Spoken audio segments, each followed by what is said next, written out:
And we are live. Hey, folks. Happy Thursday afternoon. Hope everybody is doing well. It's a little bit of an odd time for me, but well worth it to have China Guitar Skeptic Mike come on Hey, and spend some time with us. Hey, Mike, how you doing? hey, brother. It's great to be with you, Hack. Absolutely love coming on your show. And it might be 5 o'clock in the afternoon over there, but it's 10 o'clock at night over here. So, yeah, it's lovely to be on. Thank you for inviting me. Awesome. I don't even, when was the last time? It's been, a long time. March. March. Wow. I think so. March. Yeah, I seem to think it was either March or May. I'm pretty sure it was a month that began with an M. Yeah. It's been a while. So how have you been? Oh, I've been really good. If you'll have to excuse me a little bit tonight, I've got a bit of a chest that's gone to my throat, and I've been losing my voice. But hopefully, it doesn't show too bad. I made a couple of videos today, and all the way through, I'm like, and I was editing them back, and it was like, actually, doesn't sound too bad. So, Well, it's yeah, really good. And hope your voice lasts the next hour and a bit. Oh, mate, I'm absolutely sure it will, especially with the esteemed company we've got in. Hello, Brian S. We've got Ben Coombs, Yeah, Van Mosley, all the boys. Yeah, Jack the Rabbit is here. Randy Crooks, James Severin. Upside Down. Yeah, it's all good. Popped in. Wow, awesome. I'm just scrolling down here. I want to make sure I'm not. Oh, there's Quentin James is in the house. 1:30. I better have some water then. Have some water. Yeah. Coloured water at that. It's not wine, I promise you. Although it is in a Guinness glass, so it should be Guinness. Yeah. My good buddy Brian S is here. Dave R is here. They've got a new toy today. Lars. Oh, right. Awesome. Wannabe Guitar God. Upside down. My brother Carl Golden's in. Yay. Carl Golden, welcome. Queen Bee is here. That's my wife. Happy birthday, everybody. Happy birthday, Mrs. Hack. Happy birthday.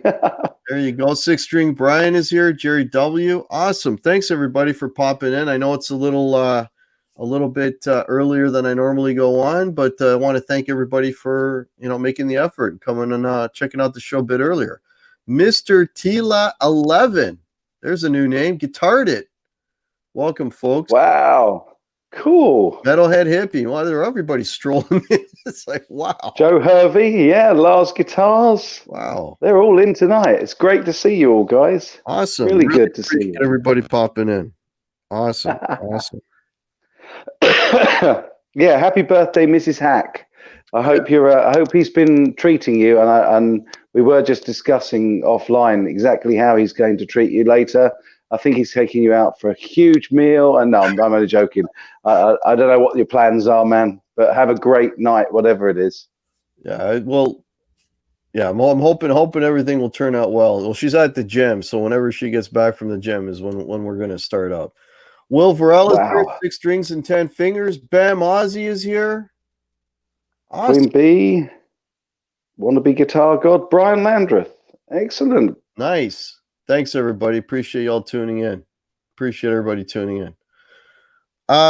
So we were talking off air a little bit. So what do you think? There's all these videos, and I'm sure everybody is aware of them. There's all these videos coming out. Fake guitars, fake YouTubers, have you seen any of these things? Oh yeah. In fact, on my live stream on Sunday, we discussed it at some length, and it's funny, isn't it, how the guitar community is this way? It's so cool in some respects that we all talk about the same sort of stuff. Yeah. And then in other respects, it's like, okay, enough now about all that nonsense. But yeah, I think if it's harmless and nobody's getting hurt, then obviously the only people that these guys on Instagram are kidding by speeding up their playing is themselves. But what I said on Sunday is where they're perhaps selling a service like guitar lessons, and they're suggesting, oh, come and have guitar lessons with me and I'll teach you how to play like this. Then I'm definitely not for that. I think that's a nasty move, and I think it's a bit of a con then. But if they're only hurting themselves, and I don't think it's good for their mental health, to be honest. Well, yeah, I mean, essentially it's false advertising. What sort of gets me, I mean, like you were saying, everybody and their nephew is talking about it, and it's like what happens is what I notice in the guitar community is like something will come up, and then immediately there'll be like 15 or 20 or more YouTube, and it's all clickbait. Yeah, it's all clickbait. It's what I call bandwagoning. Yeah. And I think more than the actual topic, I think it's the clickbaity thing that kind of bothers me the most. It's like, really? Yeah. In a way, it's got a lot of parallels with the Chinese guitars that I was looking at, of course, when I first started my channel. Because at the end of the day there as well, the people that buy the Gibsons and the copies are only deceiving themselves, or trying to deceive themselves, aren't they? So I think it's a little bit the same with speeding up guitar tracks. It is fakery. It is not real, and it's but people will do it. It can be done, so people will do it. It's like the bomb, man. It can be made, so they'll make it. Yeah.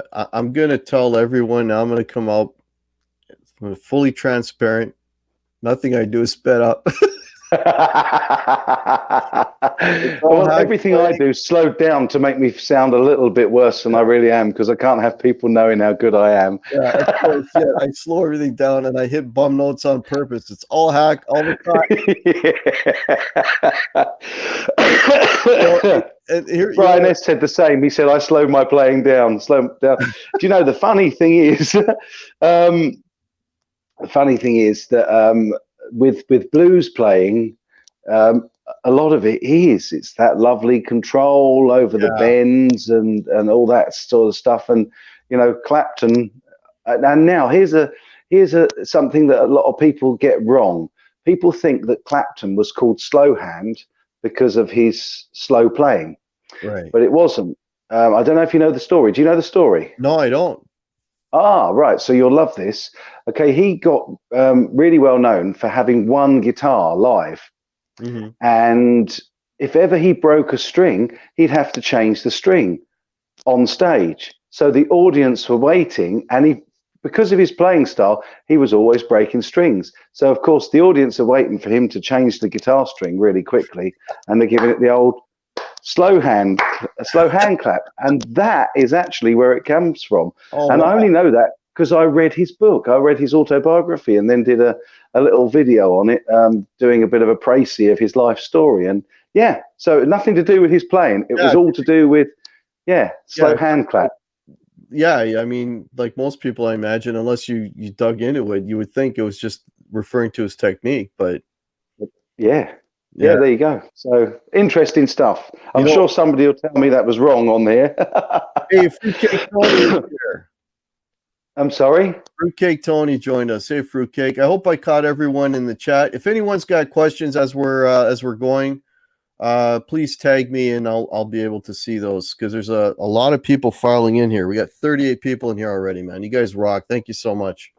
Oh, it's lovely. Great to see you all as well, guys. I'm sorry if I keep looking down. I'm looking at the comments over here. So we're trying this on the phone tonight. We're trying China Mike's trying something a little different today. HK is here. Gary Davlin's here. Welcome, guys. It's funny because this whole thing sort of blew up, and yesterday I was I was recording an improv, right? I'm gonna try to do a thing where every Friday I release like a guitar improv video where I basically just put on a backing track and I just play over it, right? So I'm doing it yesterday. And of course I lose the video of me playing with the track. So that's gone, right? Oh no. So I had another video of me playing something else, And then I'm put like, them over the top. I put them over the top. I'm like, I'm going to get accused now of speeding up. What I did intentionally is parts of the video I actually slowed it down. Speed. That's great. You should do it, man. That's cool. And I got all these effects and all this stuff going on so that nobody thinks I'm like it's not me playing. I swear to God. I love Did you see Phil McKnight? I love that. He said he came on, and typical of Phil, he always makes a real cool joke of stuff. And he come on and said, speeding up your guitar playing on Instagram, is that a thing? I never knew. And then he does this whole sped up piece, and it was great. It was really great. Jerry W, I'm in the UK, my friend. If you couldn't tell from my accent, just to answer your question, I did see that down there. So yeah, UK, Southern UK. I miss, and welcome, Jerry W, and welcome. What's up, Dog? Just popped in. Hey, awesome, guys. What's up, Dog? 39 people. You guys rock. Thank you so much. Yeah, I've started really enjoying live streaming as well. I didn't do it, and you and Ben, yeah, you got me into it, guys. No, it's good. It's nice to, like I was saying to you off air, it's nice that you're doing it regular, because I find people look for it after a while, right? So like now we know on Sunday, everybody knows Pete Thorne is on Sunday, and now we know that you're on Sunday as well. So that's very cool. Absolutely. Although you're going to love this, I'm not on this Sunday because I'm out on another sound engineering job. I've got the get in this Sunday, so I need to put a story up at some stage just to let everybody know. But there you go. A lot of the people that will usually turn up, I can see in your chat anyway. So there you go, guys. I'm really sorry there won't be a live show this Sunday. Well, if there is, it'll be very late. I mean, I might come in after doing the get-in at sort of like midnight, 1 o'clock in the morning UK time, which wouldn't be such a bad thing, because I guess that's going to be sort of 6, 7. Yeah. There might be a few people around. Let me just say hello to a few more people that popped in. Music Therapy Laz is here. 6 Strings and 10 Fingers. I'm probably saying names twice. Gene Schmidt popped in. Janice is here. Welcome, everybody. Great to see you all. Yeah, great to see you. Music Therapy Laz, he's a regular. Great to see him in. Cool. Yeah, so I was also telling you off air, I don't know if you've had this happen, but so I have a show on Saturday night at the venue that we're going to play New Year's Eve, and my drummer has pneumonia. So we're scrambling to find it's too late to cancel the gig. Yeah, for sure. Yeah, and we're scrambling for a drummer, and we think we found someone. And the thing is, if we do anything to ruin this gig, probably our New Year's Eve gig will be I mean, I'm sure they cancel it on us. Oh man. So we actually, at this point, we are rehearsing with the drummer that we're playing the show with that night, between noon and 3 on that day, and then playing the show like 3 or 6 hours later. So I'm keeping my fingers crossed, and I just hope we get through the night. Have you ever come across something like this and you're gigging? Nothing like being prepared. Hey man, a 3-hour rehearsal is it a 3-hour gig? It's a 3-hour gig. It's 3 full sets. Yeah. So you're basically going to play it all through at rehearsal, hope he knows all the songs, and then get on stage. Yeah. It's going to be. I was saying to you off air, it's going to be the most easiest, simplest walkthrough tunes you could possibly. It's going to be a lot of Beatles. Man. It's going to be. Oh, good. That's cool. I love the Beatles, man. Metalhead Hippie, $2. Thank you so much, buddy.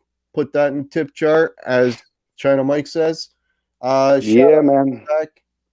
He's at 99.7-ish. Oh, Tone King, yes. Tone King. Yeah, Lewis is nearly there, man. He's nearly there. Nearly there, folks. If you're new in here and you don't know the Tone King, you should check. I don't have his link. I have Mike's link below. If you're not sub to Mike, check Mike's channel out. It's an awesome channel. Thank you. Just type it in on YouTube. He'll pop up. But yeah, give him a sub. He's also good. He's been on my show. Man. He's brilliant. He's great. I love Lewis. He's one of the nicest guys you could ever wish to meet. Such a down-to-earth, decent chap. Really nice. You know, he was at Summer NAMM, and I missed him by one day. No. Yeah. Brother. It was, you know what? I met just about everybody you could think of on YouTube when I was at Summer NAMM, except like Phil McKnight, everyone, Robert Baker, Steve from Boston, all of them, Otto, Marty Schwartz, everybody except Stone King. I'm like, damn. But oh well. Oh, brother. Well, I tell you, I promise you missed out. You missed out. I know I did. Yeah. Music Therapy Laz is saying he's just 3 from 100. Psyched to hit that small milestone, which is really cool. Yeah, go for Congrats, man. Yeah, man. If you're not sub to Music Therapy, I you know, and I always say it. I usually at the end of the show, you know, if people are in the chat and they got channels, sub them, support each other. Yeah, community, right? Just make it. And Ben's very kindly underneath that put a link to Music Therapy Laz by the looks of it. Perfect. Which is great. Oh, no, that's Tone King's channel. Sorry. Bless you. Thank you very much, Ricky. Appreciate that. That's very kind. I'm glad you enjoy it, my friend. But yeah, I'm definitely, let's see if we must be able to, with everybody watching tonight, let's just get MTL over that 100 hump. Let's do that. That'd be so cool. Yeah.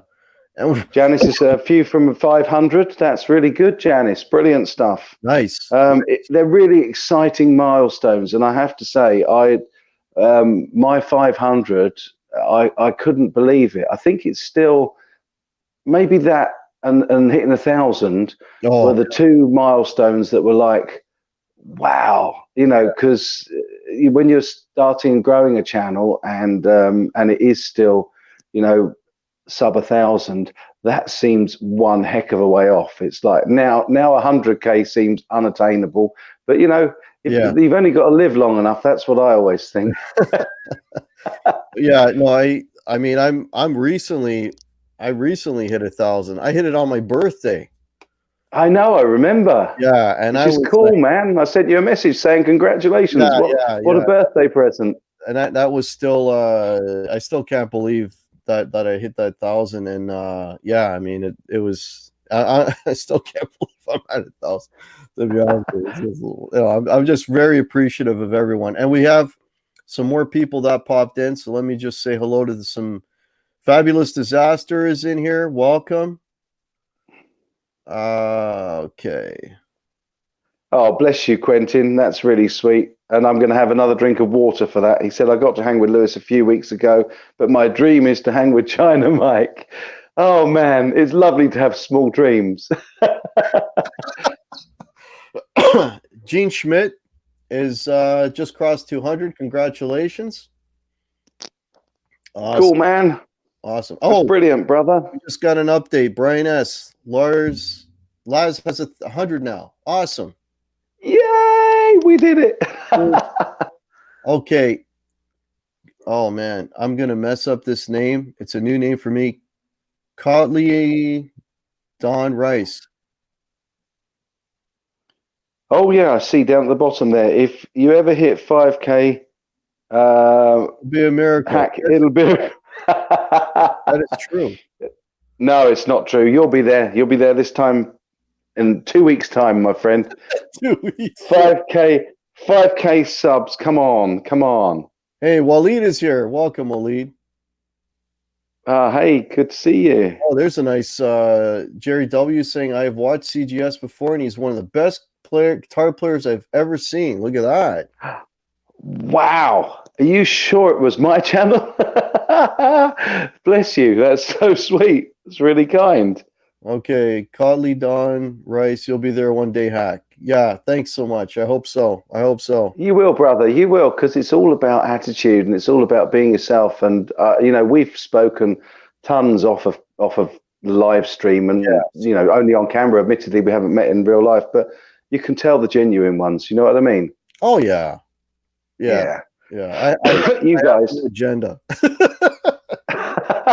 You have a what? Sorry. I said I have no agenda. It's just, Oh, it's thanks. it's just fun. I mean, it's like, I'm talking to you in England right now. Like, this is just so cool. Yeah, it's amazing. I'd picked the wrong moment to adjust my earphones in because I heard genitals.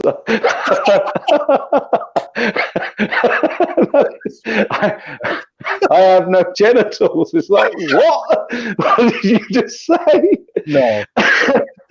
No agenda. No agenda. I've got it now. Don't worry. Oh, that's why you're like, what did he say? Yeah, exactly. It was like, hey. I thought there was maybe a little bit left field there, you know. There is. Hey, Half Face, welcome, Half Face. Oh, dude. Hey, Music Therapy Laz. Thank you so much, buddy. Appreciate that. Just because you dudes rock. Thank you so much.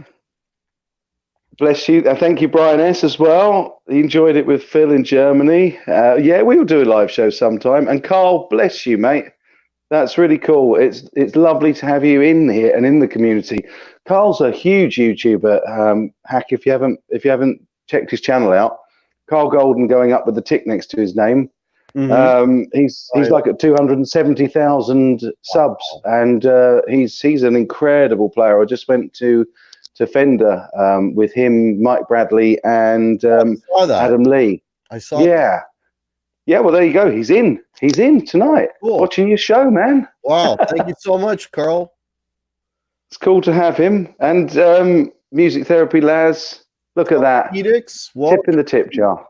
Got some new names in here. They must be people that some of your subs maybe. Terry Hine. Oh, let's hope so. Awesome. It's lovely to see so many, and that's the thing. It's good, and that's as Carl was just saying. That's the nicest thing. We've got such a great, excuse me. We've got such a great community, such a great guitar community, and like you say, I've met so many people from the States and from Canada and all over the world just doing this YouTube thing, and It does bring everybody together, and we've got this common love and interest of music and guitar and bass and goodness knows what else. And yeah, it's just really positive environment to sort of germinate ideas and chat to each other. Like-minded people, we have the same interests, and the thing is, who else can you really geek out with, you know? Exactly. Try having this conversation with my missus. Oh no. Jamie Upside down. Jamie B, welcome. Robbie Johnson, welcome. Upside down. I second the comment. Thanks, man. And somebody said something really, really nice. Ricky Compton Hack, I'm so glad to have found your channel. You're a great asset to the guitar community, brother. You rock, man. Thank you so much for that. Appreciate it. I second that. Yeah, really appreciate that. Nice one. So nice one. We're talking off. Well, wife says no more guitars. Russ, welcome. Yeah, I heard that story. I have a situation now where if one comes in, one has to go out. I'm at that stage. Oh right. Oh my goodness. Yeah. No, you see, I did the other thing, which was that I had too many guitars for in the house, so I built the studio. Yeah. Yeah. Well, we're not using that bit of the garden anyway. Come on. Yeah, my wife's really good like that. She does awesome. Let me get away with murder. That's awesome. Headstock Harem, welcome. So Metalhead Hippie, thank you so much. Yeah, I just said. Yeah, amazing. Awesome. Such kind guys. Real kind. Simon Williams, another UK friend that I YouTube. I mean, there you go. There you go. Yeah, and Bam Mosley's from the UK as well. He's in, which is lovely. I can't tell which of your moderators, but I'm guessing Bam must be a moderator, surely. Bam is not a moderator on my channel. Wow. I tell you what, man, you got to get him to do that for you because he's great at it. Yeah, I can do that. Not right now. Brilliant. I'll do that. Nice one. What was I gonna say? So we went. Today I went to a guitar store and I shot some video, and I'm going to be editing that. Ideas for Christmas. Is there anything that you're kind of would like? Well, okay, if money was no object, because of course that's always the problem. Hey, and there's Terry. Hi, Terry. Sorry, go ahead. Terry G&G. Terry's been in for a while, man. I just caught Terry now. No, Terry's been in for ages. I've been trying to say hello to him. But great to see him in as well, which is cool. I say been in for ages. I'm pretty sure I saw previous comments. I might be mixing it up with somebody else. But Carl says China might never enough guitars. My wife says one in, one out. I always go back to the same comment, which is that whenever my wife says, how many guitars do you need? I always say to her, well, when I die, go out and count them up.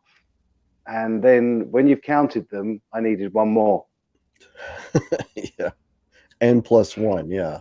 Yeah, that's always the answer. Always the answer. But yeah, it's difficult. To answer your question though, this sounds either very conceited or very trite, but I'm incredibly lucky with the fact that I get sent so much stuff to review, and for some time now, there's nothing really guitar wise that I'm really looking for. I love, this. I absolutely adore playing my purple PRS, and if I had to just have one guitar, I think I'd pick this up, and I'd be just as happy having one guitar as having all the ones that I've got. So I always get guitar acquisition syndrome. When we were up at Fender, I played this incredible custom shop, the white custom shop, with the rosewood fingerboard, and I'm usually a maple fingerboard guy. Yeah, me too. Oh brother, this played. It just played like butter, and it was just. And I actually did ask them while I was there. I said, how much would it cost for me to buy this? Because they're very good. If you get if you sort of help them out and you do expose some of what's going on, and you get involved with companies, they tend to offer you I suppose what you might call an influencer discount. It's not huge, but it's significant. And yeah, I asked what price I could get it for. I think they gave me 20 quid off.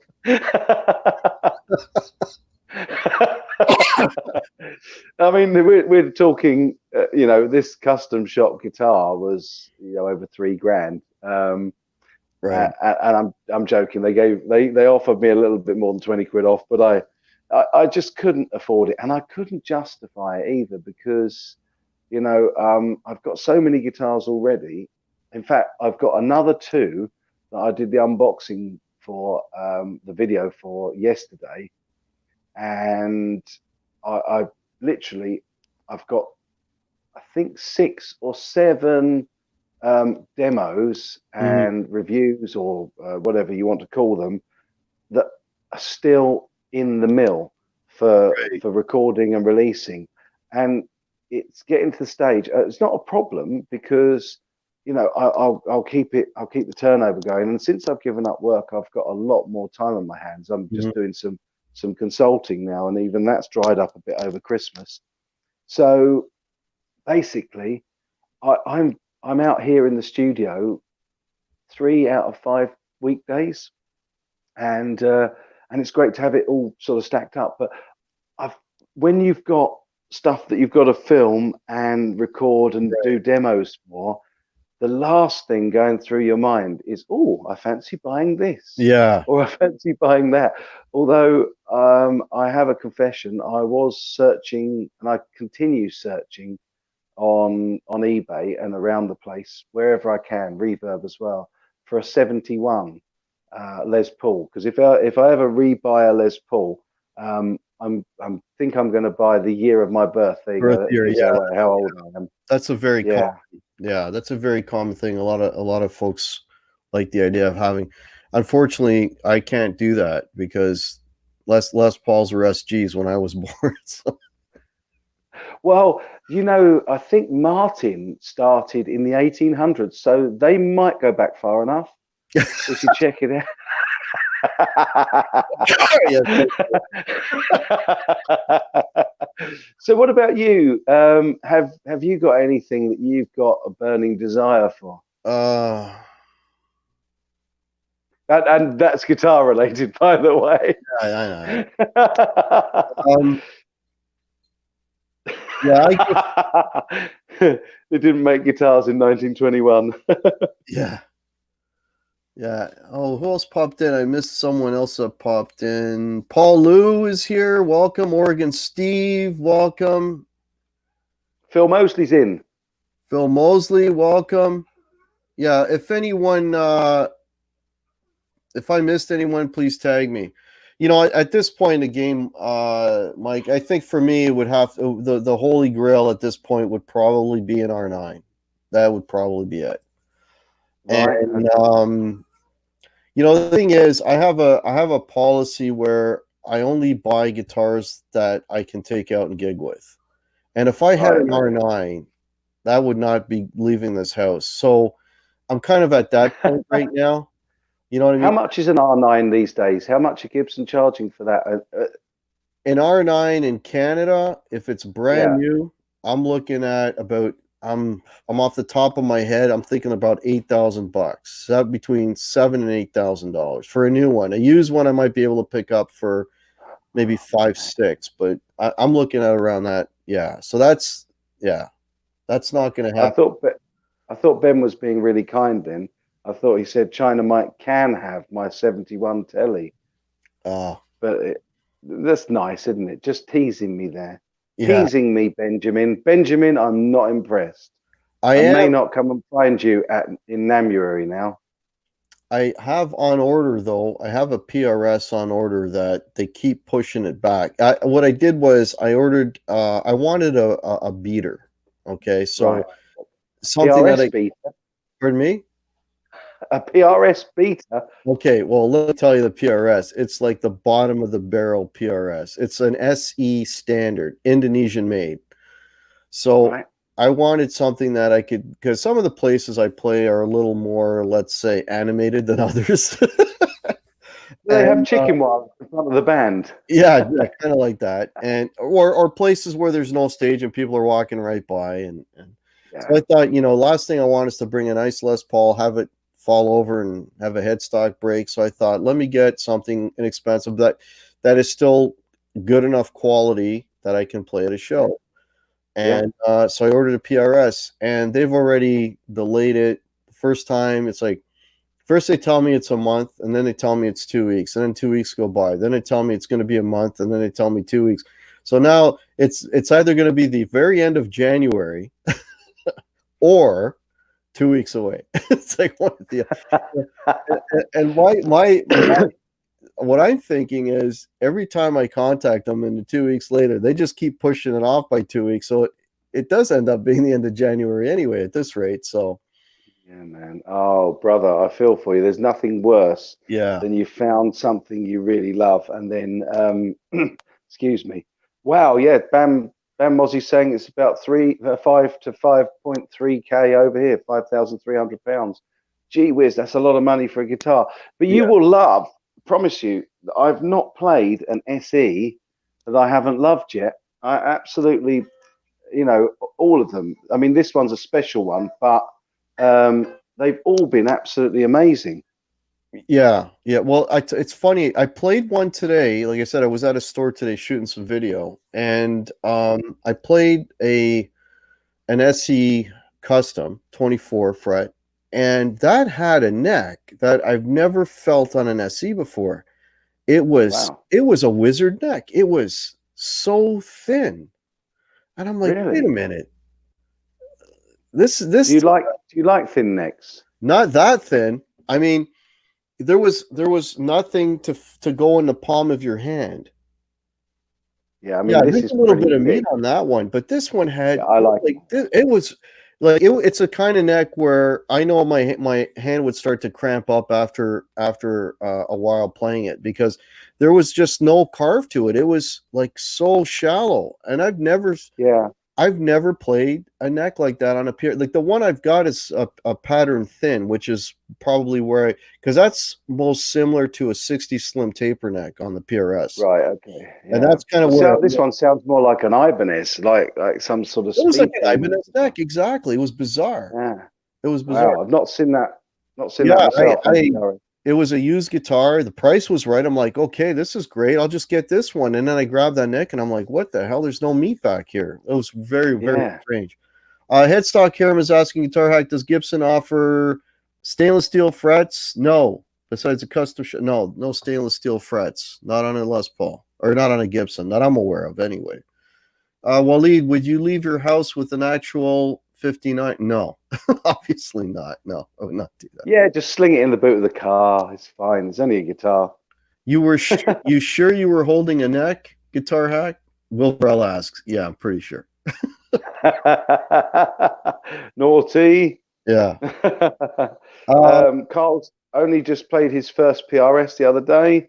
Don't know how he's avoided it so long. I have no idea how he managed to avoid that for so long. And I concur entirely, Graham. The Bernie Marsden SE is one that I would like to get. I have to say, you now you've said that, that has triggered me a little bit. Yeah. Bernie Marsden is beautiful, absolutely beautiful. The Bernie Marsden is a single cut, right? They don't make it. Yeah, it's a single cut. So yeah. I'm so buried in, and I'm tradition. If I see a single cut guitar, it has to be a Les Paul. Period. That's how ingrained it is. That's how much I've been programmed. Like if I want a PRS, I want the traditional double cut. You know what I mean? I want it to look like a PRS. So I haven't actually touched any of the single cut PRSs. Sorry, I'm being asked. Is it purple? Let's have a see. Look at you can see the color now, yeah, and you can see a little bit of wood grain, which is always nice. Oh yeah, man. It needs a clean by the looks of it. Yeah, yeah, yeah. And what model is that exactly? You can see you in it as well. This is the Custom 24 limited edition. There are 100 of these made in the UK for the UK market only. Oh, sorry, European market only. Right. And there were 7 colors, and they made 100 of each. Because I desperately tried. Once I'd been playing this for a couple of months, I realized it was going to be a forever guitar, one of many forever guitars. But I tried to get a second one so that if ever I do get back out, well, no, let's get this right. When I get back out gigging, because I am going to get back out gigging because I miss it so much, I wanted a second one identical. And can I get one? No, not for love nor money. But they have started to remake something similar in the series, but I can't remember. It's either got a maple headstock or it's got a body colored headstock. I can't remember which, but you can't get the one with the black headstock anymore because this was a limited run. They just did a limited run of SCs with roasted maple necks too. Yeah, and what's more, mine is now 18 is the year 2018, and mine is 007. Oh, perfect! And that's my favorite number as well. 7 and 13, 5, 7 and 13 are my lucky numbers, but 7's really my top lucky number. So yeah, 007 in the purple. I've got number 7 out of 100. So yeah, love that guitar. Absolutely love it. They released some with a roasted maple neck, and they were advertising it here in one of the stores, and they were gorgeous. Custom 24s. I've played a few roasted maple necks in my time. I don't dislike them. Don't get me wrong. I think that they come just below a blonde maple fretboard. In my, it's all so subjective, isn't it? It's how it makes you feel when you're playing it. And for me, there's something about playing a maple board that I just love. I've got so many rosewood boards, and so many rosewood boards that I love playing. Don't get me wrong. It's not that I don't enjoy playing them or I don't like them. It's just there's something about. Do you know what I mean? They're easier. They're not, but they are easier to play for me. It's a psychosomatic thing, but yeah, Well, I have that same feeling, like, again, being a super traditionalist. For me, if Fender yeah, guitars, only Fenders have to be maple right, boards. right, okay, But yeah, Gibson's rosewood, I got no problem. I love the rosewood on the Gibson, or rosewood on a PRS, but for whatever reason, I only own 2 Fenders, and both of them have maple boards. It just, I don't know, it doesn't look right for me if it's got a rosewood board on it. I tend to agree. I have a good reason to deviate from that from the trip up to the Fender HQ the other day because I did fall in love with one with a rosewood board on. But I'm with you totally. Telly or a Strat for me, always my preference is a maple board, and I think that's where it comes from because I used to play. In fact, I'm built a parts guitar. Just a quick one. Can I say thank you to Olid, who has been a long time sub, and he's just saying hello in the chat, and I didn't want that to go by without actually acknowledging hello and thank you for, I've got a question for your long time. too, but go ahead. Yeah. So I've forgotten where I was now. You're talking about maple boards. Yeah, yeah. I think that's what. Oh, yes, I built. I think I've shown it on the channel. Maybe I should get it out and do a specific video on it. But I made a like a parts guitar out of a Japanese Fender Strat. In fact, I'm pretty sure it was a Fender because back in the day I went through this whole sort of silliness of rubbing off all the decals on my headstock. No, nothing to do with the later fakery that needs to be rubbed off. But Yeah. I think I was young and I thought I was making a statement that I'm not endorsing any brands. So I built this blue Strat with a beautiful maple board, and I put a humbucker in it and I put a mirror scratch plate on it. And it's like all the things that people are go, oh my God, what have you done that for? And I actually, yeah, and I actually sprayed it the blue color that it is now, and did a real good job on it, and it still looks okay. So I'll have to get it out soon. But I think that's what started my love affair with maple boards because that guitar was so easy to play. I picked it up and I could play anything on it. I could play rock and roll, I could play blues, I could play metal, I could play my version of jazz, which is play something wrong and repeat it and call it jazz. I just love that guitar, and it completely turned me on to maple boards. So Jack the Rabbit is asking me how come my drummer doesn't like the Music Man. So I talked about this before. My drummer is my guitar critic in terms of tone.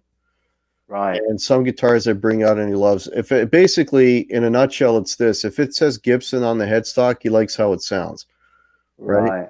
So do the things though? Do you ask non-musicians an opinion on musical instruments? Yeah, he's a drummer. He's a drummer. He hits things with sticks. I mean, come on. Exactly. There you go. I suppose you have to listen to him, otherwise he might hit you with a stick. Yeah.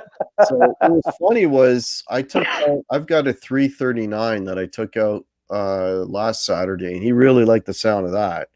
So, but the one he makes very vocal, and he's very vocal about is I've got an Ernie Ball Music Man Access, and he doesn't like that for whatever reason. I don't know. Doesn't like the sound of that one. Do you like it? Yeah.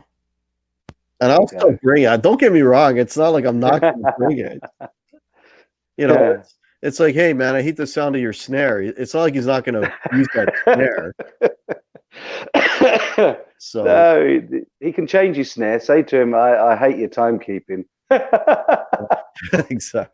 So HK saying as he got pneumonia. So I was talking about this earlier. Yeah, I have a sick drummer and a show on Saturday. So we're a little bit stressed out this week, but hopefully we'll get it worked out. But just pay your drummer for the pizza and tell him to get off your lawn.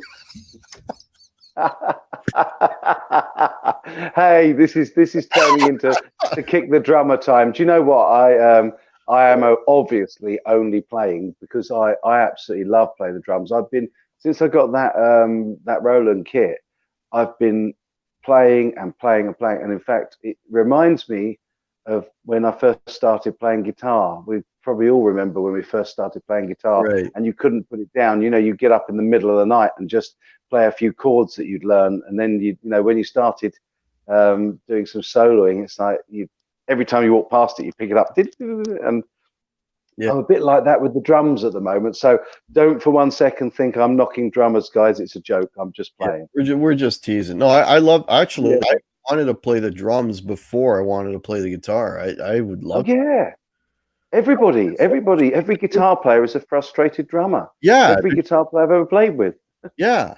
I mean, if I had the means, I would have had I would have bought a drum set. But guitar was just more portable and easy, and so. Yeah, it was easier to lift from the shop, wasn't it? Oh yeah, and I mean, I'll load in my stuff, and then the rest of the time I'm bringing in drums, and load out. I load out in like 2 trips, and then the rest of the time I'm just hauling drums back for the guy. Absolutely. Edwin Absolutely. Crane is here. Edwin, welcome. 6-string by guitar. Your drummer is special in the weird way. Stick to drums. Yeah. Drummers are great. It's usually later on they get the praise in the band. Oh no. He's a character. We love him. We love him. Yeah, you can't do without them, man, because they are the backbone. Well, they're the glue that holds it all together. Turmoil that he's causing, not being sick and not being able to play this show. It's like now oh my god, what are we gonna do? Like as much as we bring we need him. so there you go. Oh man. So you're talking about playing live again. So and you mentioned that on one of your streams too. So how's that going? Are you where are you at in that process? I'm if playing live is if the start is, or let me see if I can do this on camera. If the start is here and playing live is here, I'm about here at the moment. Okay.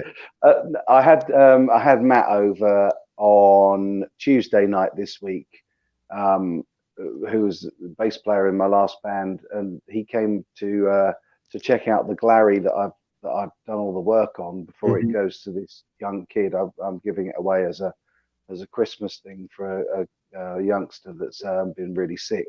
That's nice. And well, it's a nice thing to do. It's Christmas time, and once a year I have to break out of my Ebenezer Scrooge mold and do something nice. Otherwise, my soul won't go to the right place. I'm joking. So he came over and we had a jam and we recorded a track. The thing with that is that we worked with the same drummer for like, oh goodness me, about 4 years. And then the drummer's health went downhill.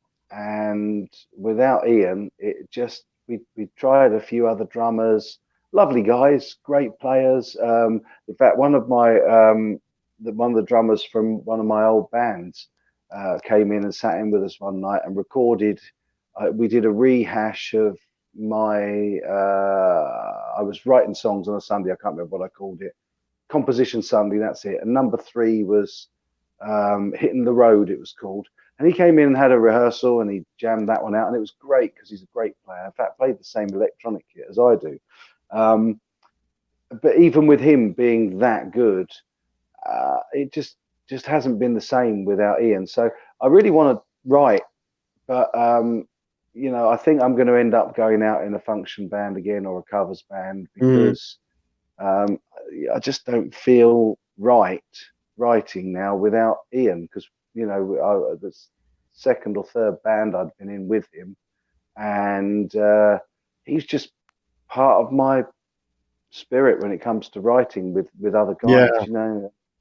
I really miss that. But I've been doing some recording. I've recorded a few tracks, and what I've really enjoyed recently is I've been doing a lot more full-on recordings, demos of stuff in the studio. So I'm just trying to think of the last one I did. I did with the JCM 800 video. I Mhm. recorded a little track to go at the start of that, and also to demo it when I did the two notes captor, the torpedo captor demo. And I'm enjoying that. I really do enjoy that, and it's nice to play the drums, to play the bass, I piano sometimes as well, and then stick the guitar parts. Yeah, write the theme tune, sing the theme tune, That's cool. all that good stuff. But it's not the same as playing with a drummer that you groove with and you lock in with and you Yeah. really sort of get in the pocket with.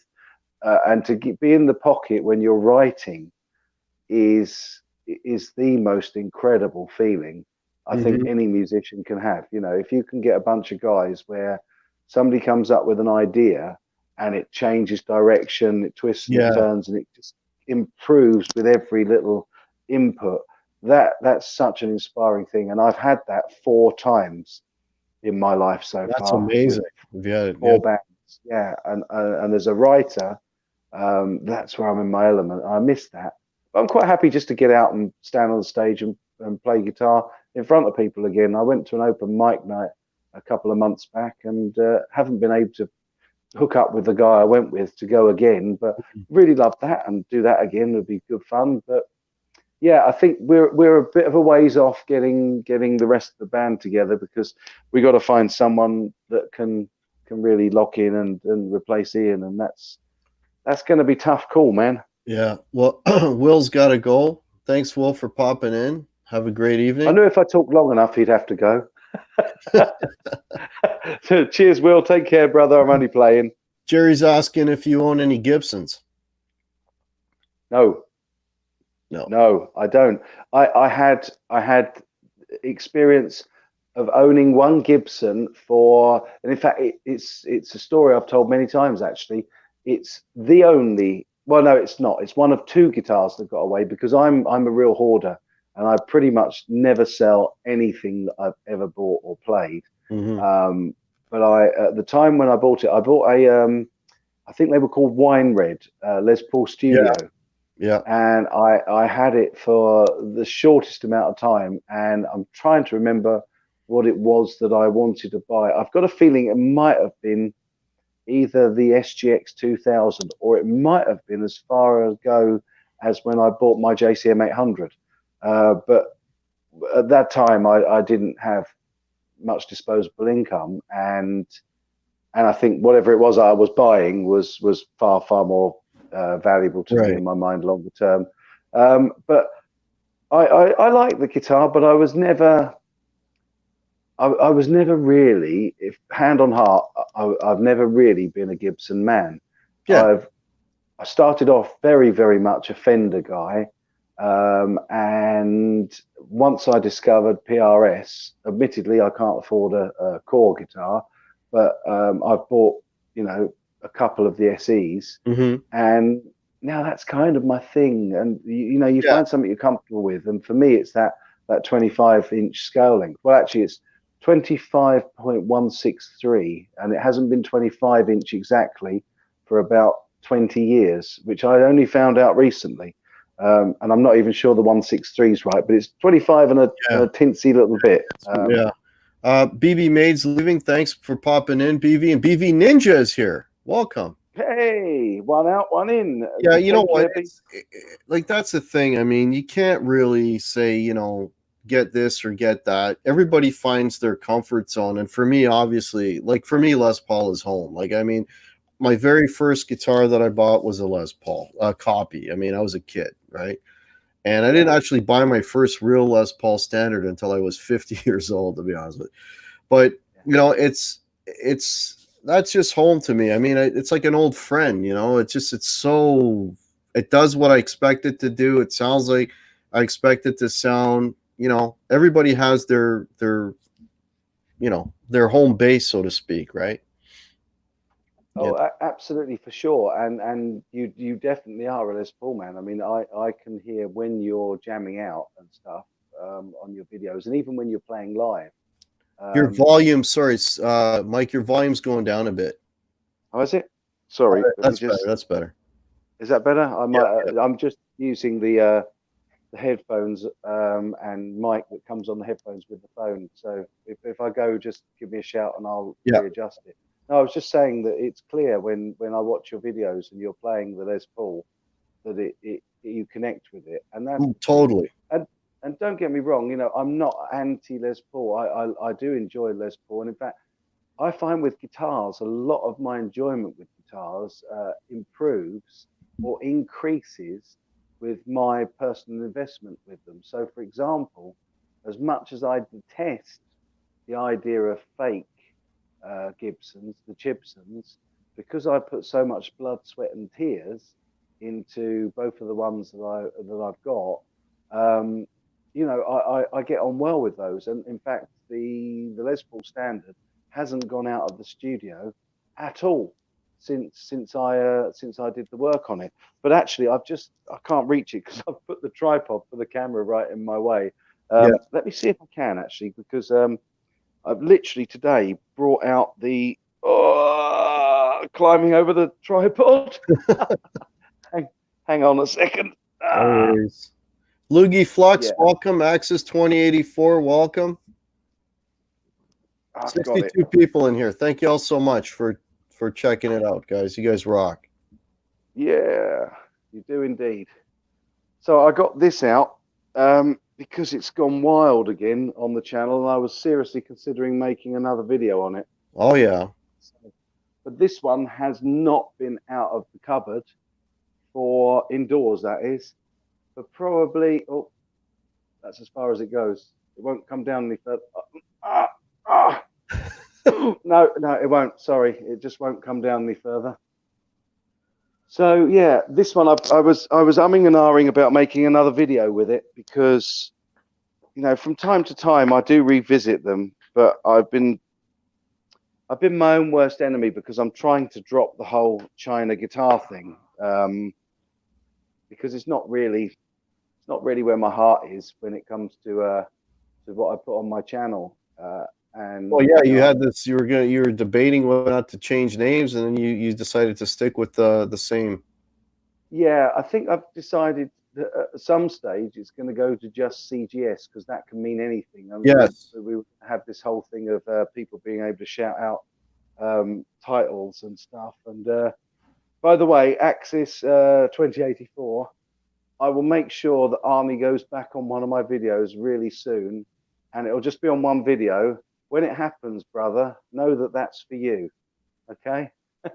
There you go. He said he misses the Arnie one, so I'll make sure it goes on a video soon, and it'll be just for you, man. HK is asking if I've ever bought a guitar on sheer impulse with no prior planning out of the blue. Yeah. That's how the Firebird happened.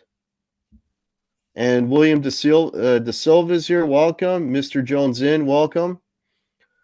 So the Firebird, that was one of those things. I don't know, I'm sure this has happened to you, Mike. I walked into a music store. I never picked up a Firebird in my life. It was just some of those, you know, cool to look at, but not for me, right? Really? Wow. I love it. For whatever reason, I picked it up. That was a mistake because I picked it up and I immediately loved it. It's like, and then, now you got to buy it. yeah. And then, you know, and then that, you know, that planted the seed, and then it doesn't take long for that seed to grow. And then it's like, okay, the first opportunity where I find a deal on one. And of course I did, and I bought it. And I absolutely love the sound of that thing. It's got mini humbuckers on it. And it just, I did videos playing it. I did a big review of it. I did a blues thing with it a few weeks ago. That thing just, oh my God, it sounds good. It's just nice. So big and awkward, but it sounds good. No, I love them. I really love them as a shape. There's something that just really appeals to me. And actually, I've always wanted a Thunderbird bass as well. Oh, okay. I would love a Thunderbird bass. The trouble is, I'd have to buy the proper full SVT Ampeg stack to go with it because it's that sound, isn't it? It's that whole peak wave thing that is just thumps you in the chest, you know. But yeah, no, I totally get you on that, my friend. Oh, actually, Dave R just reminded me what planted the seed. What planted the seed is Dave R, who also has a YouTube channel. And you should check out Dave R. And actually, Brian S. They have a fantastic show, Live Wires, every Wednesday at 9, if you folks aren't aware. Man. He was playing one on one of his live streams, and it's like, that thing looks really cool. And so that was the seed, and then the store, and then seeing it, and it kind of just all kind of snowballed from there. But yeah. They get you with curveballs sometimes. You can just be seeing an advert on telly, and you see Yes. I see a telly on an advert and it on the TV, and it's like, I've got to go out and play my Telecasters now, and it's like it does it to your brain, man. It does it to your brain. Yeah. So just quickly, if I may, Yep, Jack go the for it. Rabbit asked, you asked me to email you photos of my Big Apple Strat. I don't know where to send them. It is so easy, my friend. It's literally just ChinaGuitarSceptic, skeptic with a C, all one word, @gmail.com, and that'll get to me. Somebody was asking you. Well, thank you so much, HK. Appreciate that. Thank you so much. Oh, bless. And that's pounds as well, man. That's like 6,000 Canadian dollars. Yeah. You know what? I was listening to the radio, and they were saying, "Hey, the dollar's up. Now it's 75.3 cents US or something like this." Oh, dear Lord. Our dollar is horrible. But somebody was asking you earlier Alan Nutt, welcome. Somebody was asking you earlier what pickups you had in that Les Paul. Oh, my word. Oh, sorry, in the Les Paul I just showed. The one you just showed, yeah, I can. So what I've got in this, these were sent to me very kindly. Oh, damn. No, it won't show it. These were sent. These were sent to me really, really kindly by my buddy Brett. When I first started the channel, he was a huge help to me in finishing up my skills as an amateur luthier, and in fact inspired me to go on and learn a lot more about setting up and building. And he sent these to me. These are a set of Iron Gear Tesla Sharks, and they're obviously from two different sets, because obviously one's the zebra and one's just straightforward black, but they are both Iron Gear Tesla Sharks. And in this guitar, they do sound absolutely well. All I can say is they're like 59s on steroids. They are, so they're high output. Would you describe them as high output? No, I wouldn't actually. I'd say they are certainly a higher output than a 58, but it's got that kind of mojo of an old lower output pickup. I think now somebody will check up, I'm sure, online and put me right here, but I've got a feeling they are though 12K, which is yeah. I mean that's hot. I mean that's a lot of output. But they're not like super output. They're not like 15, but then they're not like 8.5 as you would expect. Right. From a more vintage style pickup. But yeah, they're the right pickup for this. And again, let me just state for the record, because I always feel the need to, that there's good reason I'm not showing the logo. I don't agree with counterfeiting. I never have, and my channel has always been about encouraging people to understand the problems and issues with these things in terms of quality control and stuff. And this highlights it really, really nicely, because these pickups had to go in this guitar to make it a player. Because the ones that came in it were not wax potted. They were appallingly microphonic. Even when I had to go at potting them badly, they still just had no character, no tone. This guitar, I had to level the majority of the frets on it. I didn't do a complete fret level, but I in isolated places, once I'd set the relief right and got the action where I wanted it, there were a few high frets. Did the trick with the fret rocker, which I don't have out here at the minute. In fact, I think I might have one in the Harley Benton kit that they sent me. Dave R just threw the link in for Iron Gear. He says he knows those pickups really well. He says they're supposed to be around 8K. Thanks for doing that, man. They're supposed to be what, around 8K. 8K. Oh, right. Okay. The Tesla Sharks, are they? Right. Okay. My bad. I'm sorry.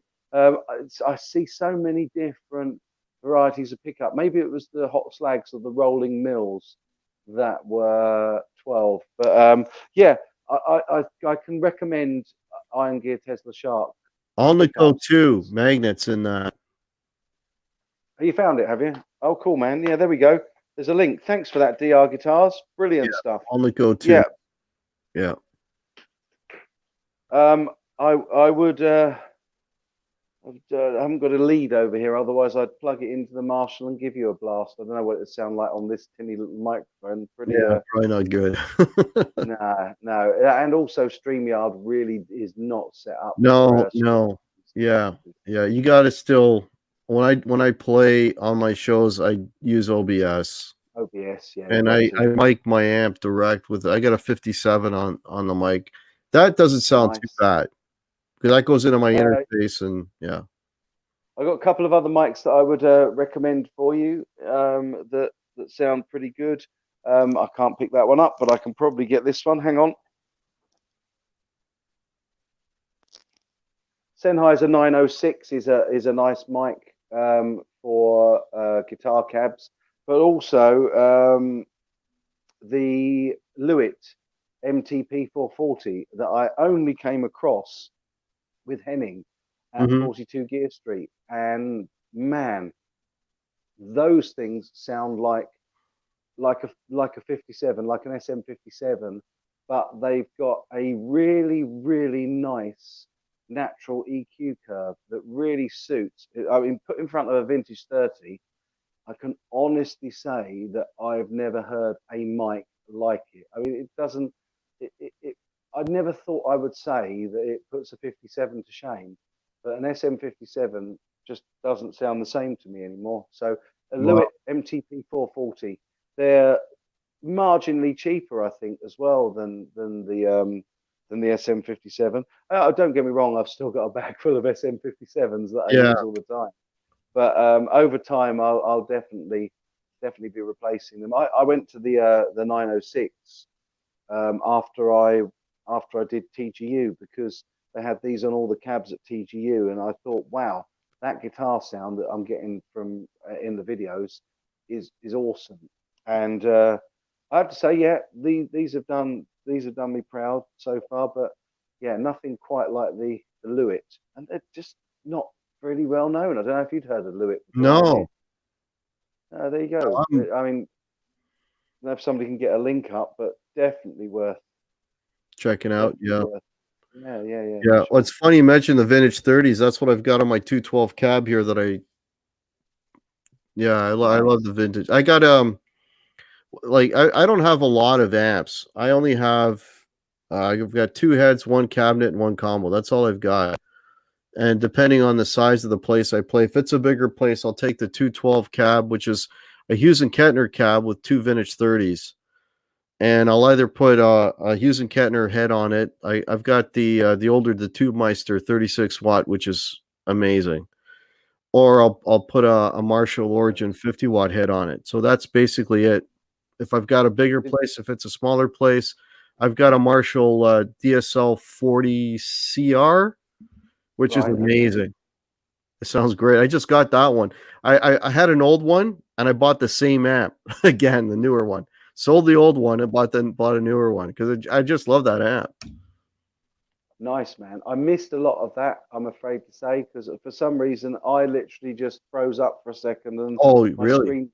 screen went black. But yeah, I got the tail end, and yeah, it makes a great deal of sense to have different setup for different venues and different gigs. Well, different sizes, different, different Yeah, projection, and right? you can push them a little bit more. If you go in a smaller venue, take a smaller amp, maybe a combo, and just push it a little bit. And bigger places, it depends. I'm I'm I'm very much now of the school of thought that for saving hearing to have it very quiet on stage and Mhm. have everything mic'd up and go over to monitoring, either in ear or on stage monitoring, preferably in ear, because then each individual's got complete control over the potential for hearing damage. Yeah. In fact, I'm making a video as we speak. I did some work on that this week as well, and it should be quite an interesting video, I hope. But yeah, I'm very much horses for courses.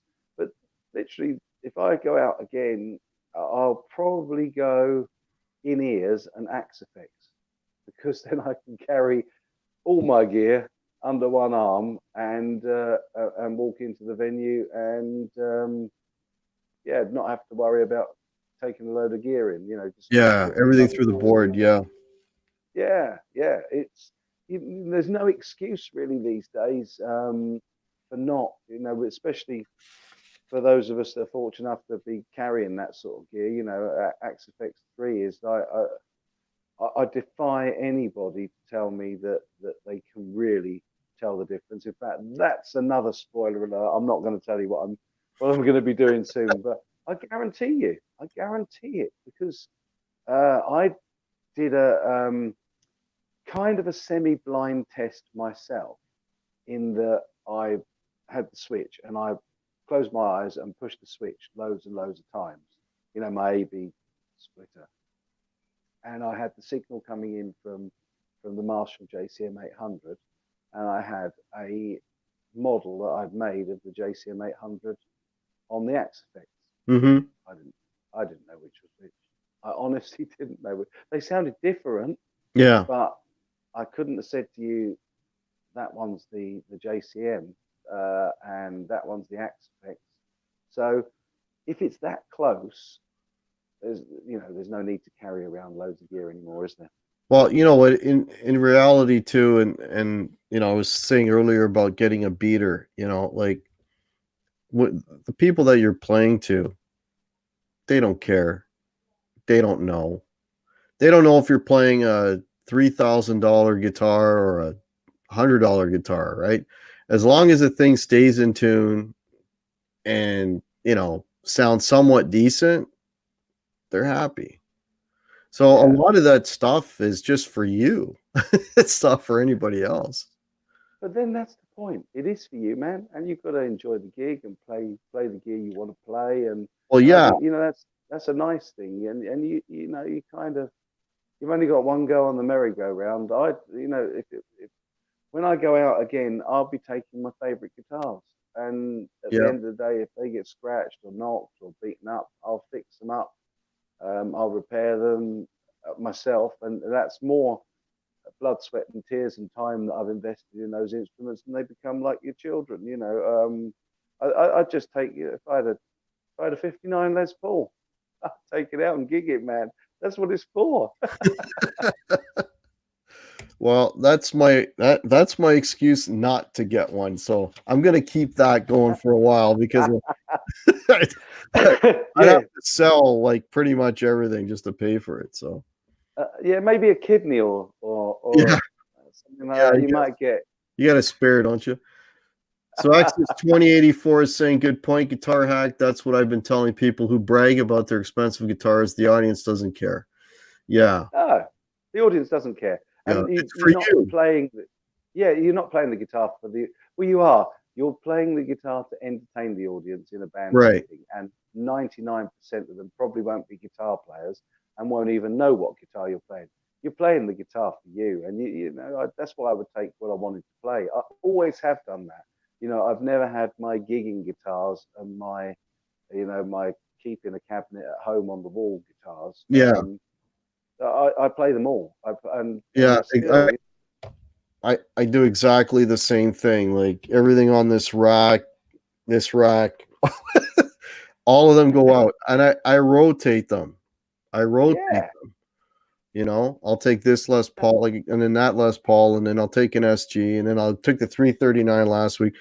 You know, I rotate. Otherwise, they get jealous. They get jealous, and then they go out of tune, or they break a string on you.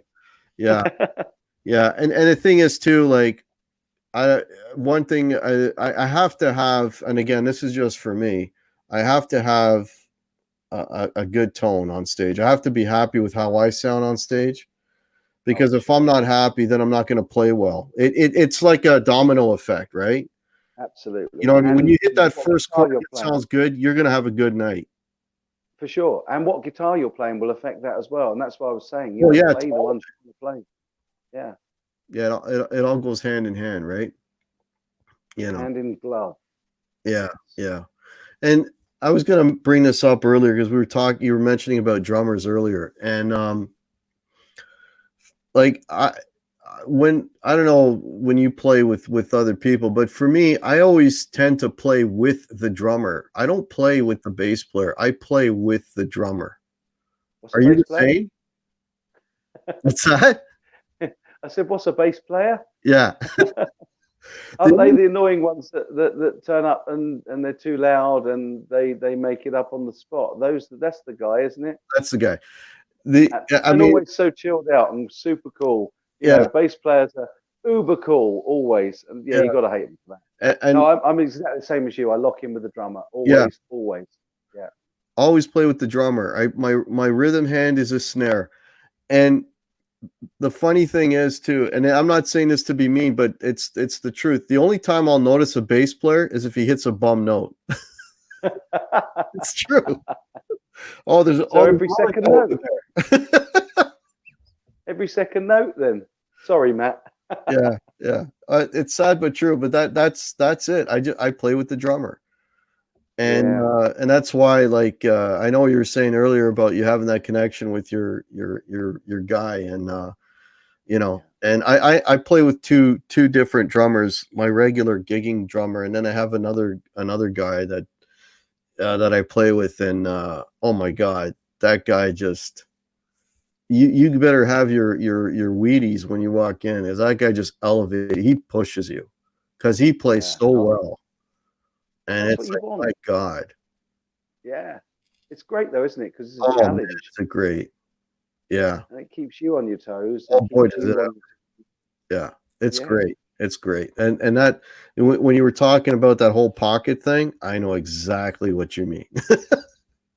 Yeah, it feels good. That magic moment That magic moment when everything is just like that.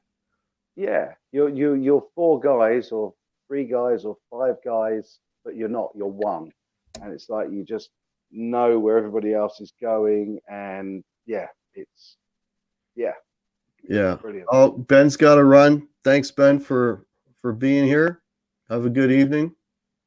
Great to see you, brother. And I'm due to be going on Ben's show as well.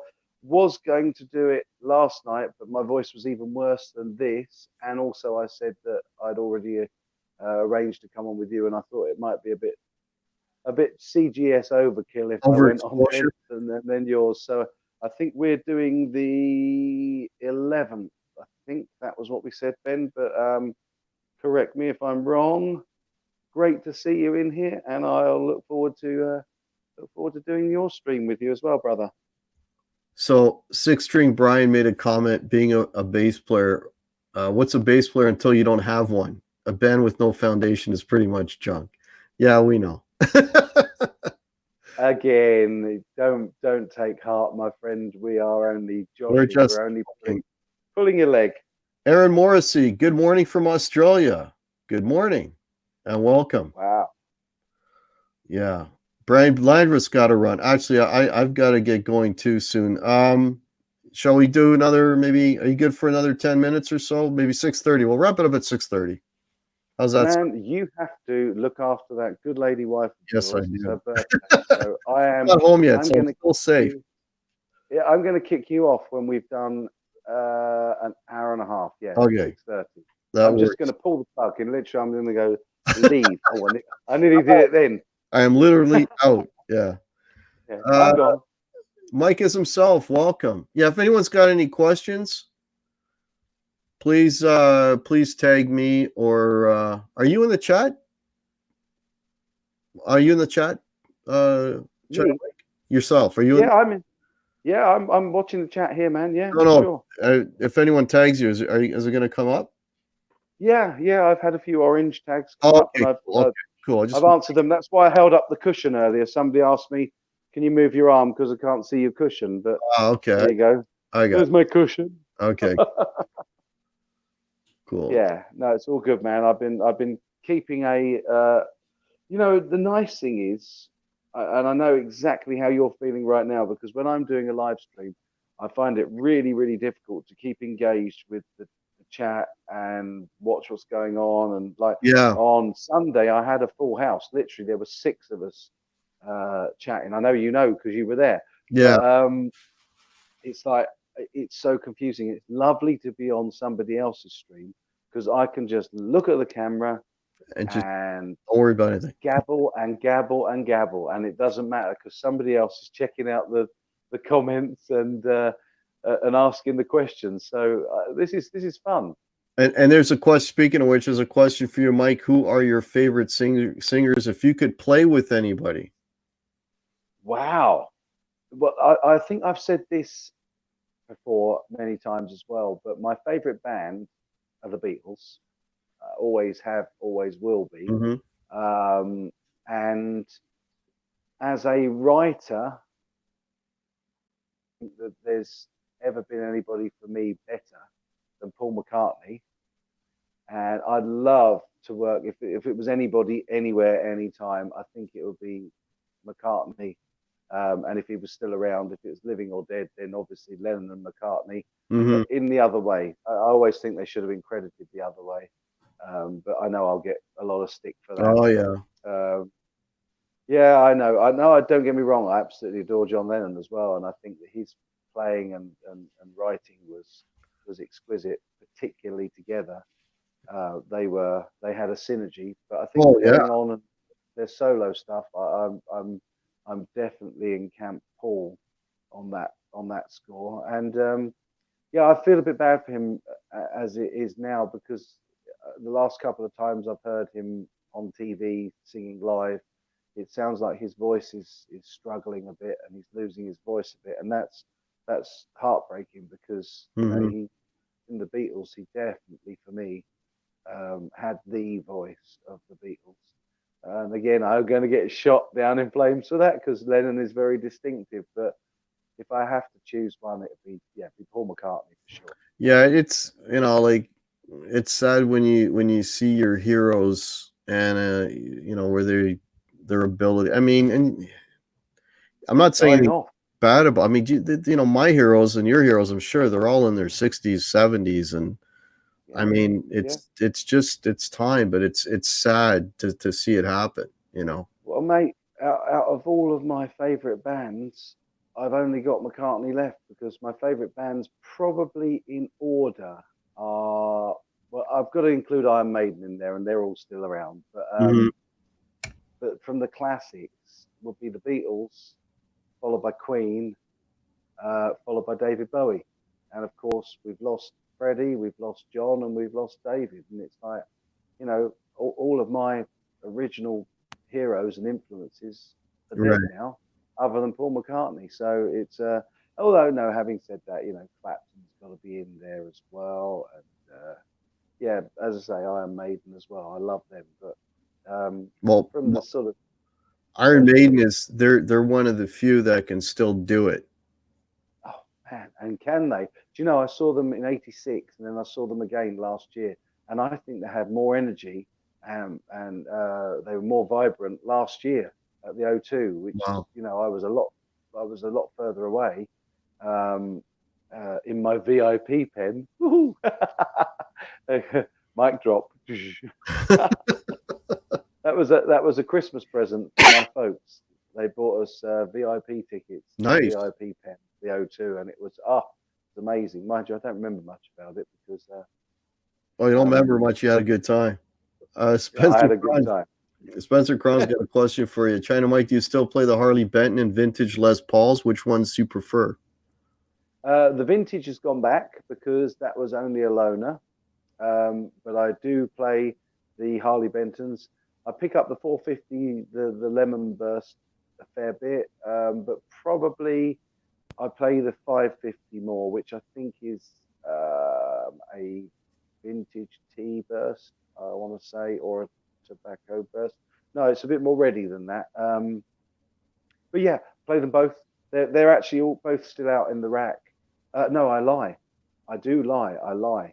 The 450 went indoors to make space when I bought